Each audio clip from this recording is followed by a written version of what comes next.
Hi, my name is Roxanne Lapointe. I am a nurse practitioner for the South Carolina Department of Corrections, and today I'll be presenting on hypertensive goals.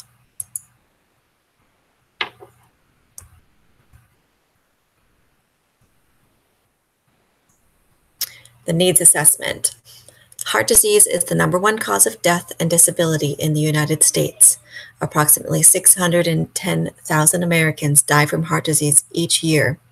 In South Carolina, heart disease is the second leading cause of death.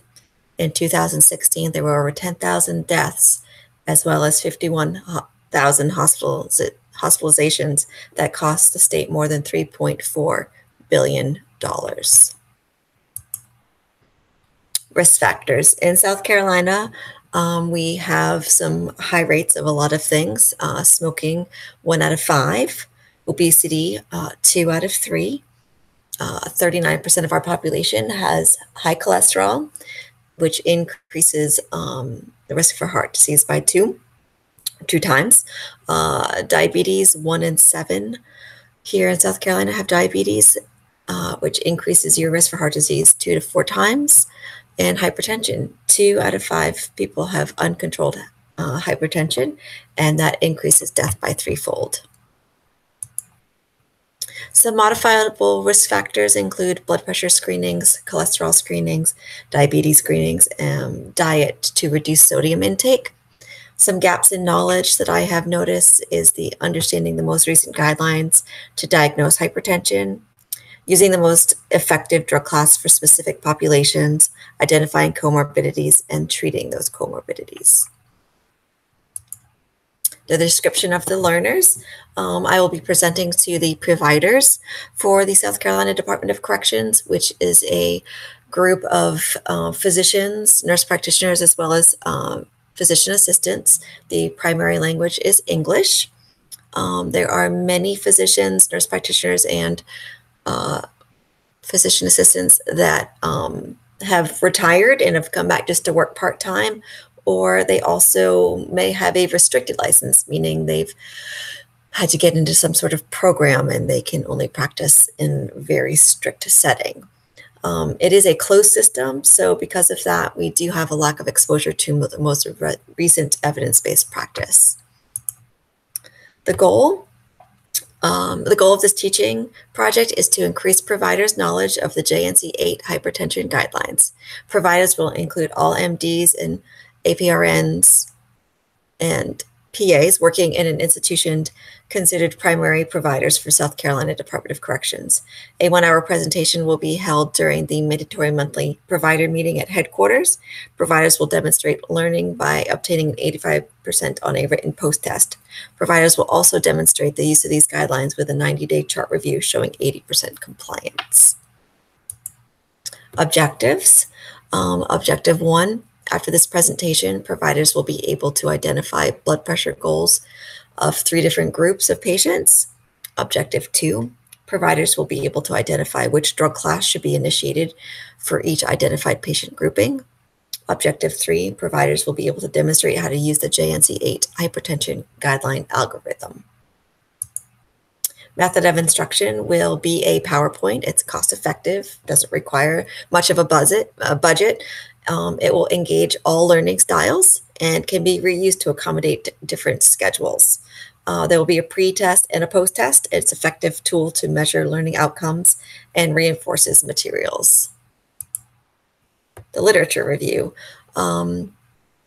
This was comparative study on the measurement of learning outcomes after PowerPoint presentation and problem-based learning with discussion in family medicine amongst 5th-year medical students. The purpose to determine if learning outcomes were better between a PowerPoint, traditional learning, or problem-based learning. The method was a pre-test and a post-test, which were used in 2 different learning environments. The students either presented a PowerPoint or a problem-based discussion to a group of 34 5th-year medical students. Conclusion, both methods were effective for teaching. Small groups encouraged student participation, which may enhance learning outcomes. It was level 4. Literature review. The one was the use of PowerPoint presentation as a teaching tool for undergraduate students in the subject of gerontology. The purpose was to determine the efficacy of a PowerPoint presentation. The method was a pre and post test.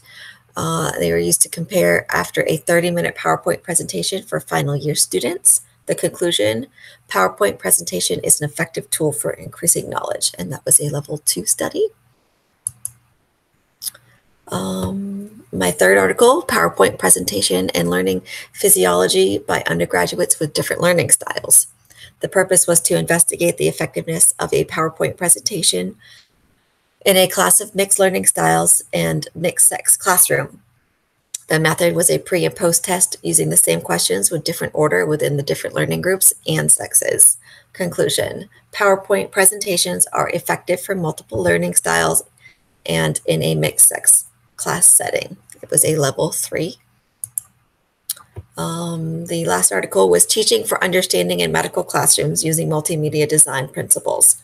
The purpose was to examine traditional bullet point PowerPoint presentation versus multimedia PowerPoint presentation effectiveness on long-term transfer and retention of knowledge in third-year medical students.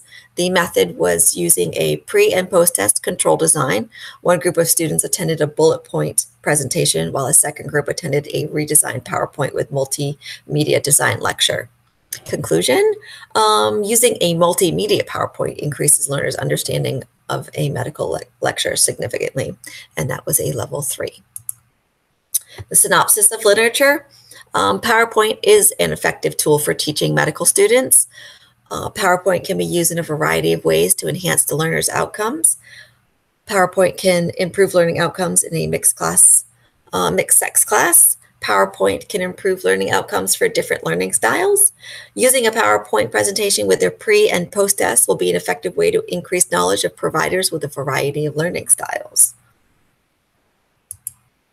The learning theory integration I pulled from the previous project, The Humanist, where education is used to enhance personal growth and development, where the learner will be motivated and self-directed, and the teacher will be there to facilitate learning, as well as the progressive theory, which education is there to provide a practical knowledge, and the learner is there to deepen their understanding by doing, and the teacher is there to provide guidance. Appropriateness for audience. Improved post-test scores of medical students show that the use of a PowerPoint presentation is effective. It can help increase knowledge on specific topics, which help focus learning outcomes. Using a PowerPoint presentation with an audience who may have different learning styles has shown to be effective even if the students are of mixed sex. The audience in which this will be presented include a mixed sex and a mix of learning styles. So the outline of my teaching content. So we're going to do a hypertension pretest on about 10, maybe 15 minutes just to sort of go through those questions and see how they do. The PowerPoint presentation will probably be about 30 to 40 minutes. But I did leave a little bit of room at the end for questioning. And we will be going over, the state of South Carolina's state of cardiac health, which is pretty poor. The United States Preventive Service Task Force blood pressure screening guidelines, introduction to the JNC8, the blood pressure guidelines as they found to be effective, initial drug choices, strategy for increasing and adding medications, monitoring blood pressure, and then we will go over the JNC8 hypertension algorithm together. And then after that, we'll have a post-test, again, about 10, 15 minutes, and then we'll have some time to compare pre-answers to post-answers. Some resources that were used for this specific project would be, of course, the 2014 guideline for management of high blood pressure. This is the take-home message, so it's a little bit more condensed, as well as the JNC8 hypertension guideline algorithm, also very important. It's very colorful and easy to use. Of course, we have the actual 2014 evidence-based guidelines for the management of high blood pressure in adults. That's the report from the panel members appointed to the 8th Joint National Committee. and that's actually out of the Journal of American Medical Association. Also, we'll be using the South Carolina Department of Health and Environment when it controls state of the heart disease in South Carolina. Very important information of how we rate and what our statistics are here. And of course, the United States Preventative Services Task Force, screening for high blood pressure in adults, which is an A rating, by the way. Of course, we should be doing that for 18 years and older. The evaluation. So pre-test and post-test will use same questions to evaluate learning outcomes. Screening for hypertension. Oh, so these are the questions, I'm sorry, that I'll be using for the pre-test and the post-test. These are some of them. So screening for hypertension should begin at what age? A person under the age of 60 with no diabetes or chronic kidney disease should have a blood pressure goal of, and I'll have some multiple choice for those as well.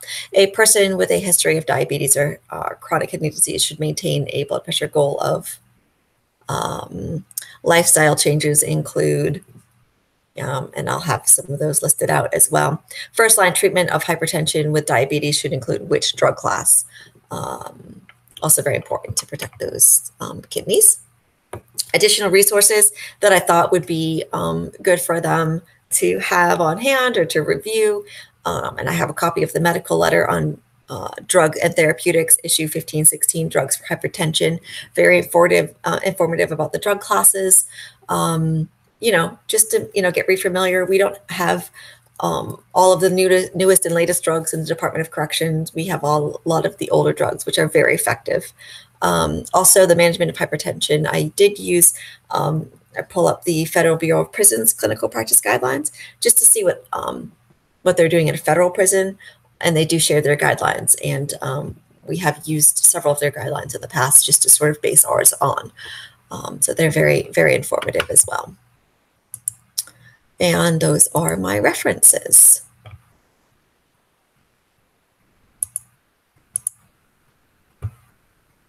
Thank you.